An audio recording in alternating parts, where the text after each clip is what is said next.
The past tense is used to describe actions or events that have already happened. In English, there are four main types of past tense: the simple past, the past continuous, the past perfect, and the past perfect continuous. The simple past tense is the most common and is used to describe completed actions.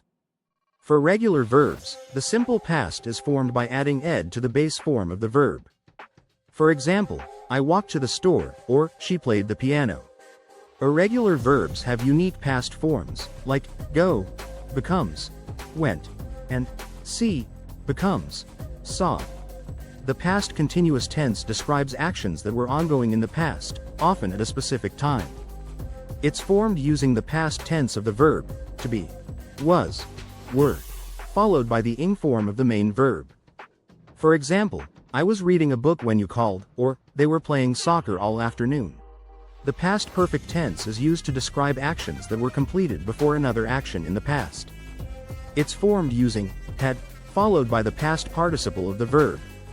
For instance, she had finished her homework before dinner, or they had already left when I arrived. The past perfect continuous tense describes actions that were ongoing up until another point in the past.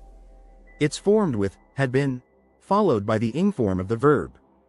An example would be, I had been working there for 5 years before I got promoted, or they had been studying all night before the exam. Understanding the different past tenses helps you accurately describe when and how events occurred.